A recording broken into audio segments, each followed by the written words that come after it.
Thank you very much, Mr. Chairman, and I'd like to also join my colleagues on both sides of the aisle in expressing our condolences to the families of Ambassador Stevens, Sean Smith, Tyrone Wood, and Glenn Doherty, and all of those others injured. I want to quickly clear up just a couple of loose ends from earlier testimony, and then I want to ask a couple of questions about the February 17th Martyr Brigade. But first off, Mr. Hicks, you've testified on numerous occasions that you never got a chance to read the classified ARB report. You do have security clearance that you sat in with the meeting with Mr. Chaffetz that your minder couldn't attend, so you do have security clearance. Yes, sir.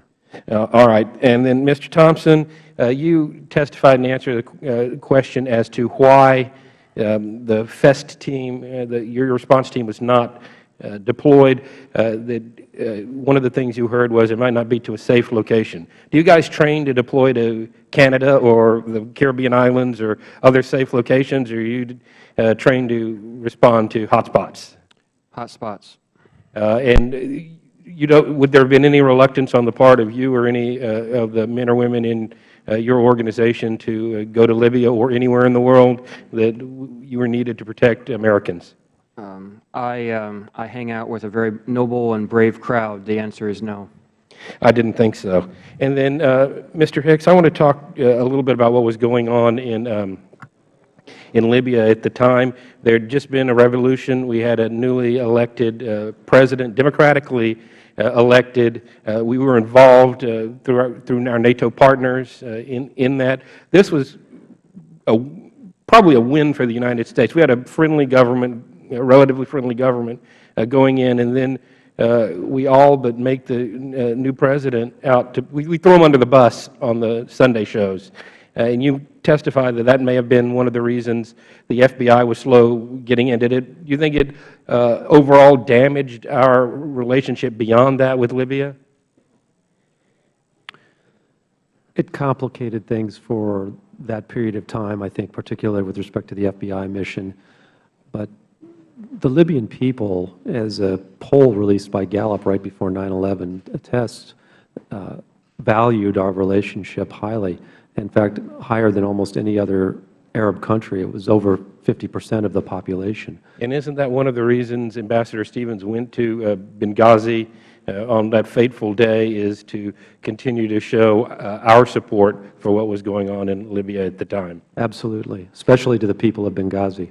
All right. Now, I want to go on. There have been some reports floating around. Can you, Mr. Nordstrom, can you tell me what the role of the February 17th Martyrs Brigade was in protecting the consulate in Benghazi? Certainly. That was the unit, for lack of a better term, that was provided to us by the Libyan government. Now, were you aware of any ties of that militia to Islamic extremists?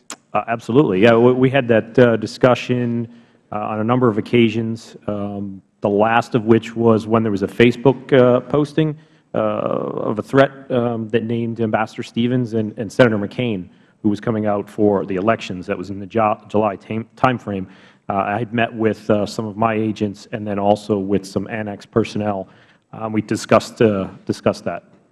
And Mr. Hicks, you were in Libya on the night of the attack.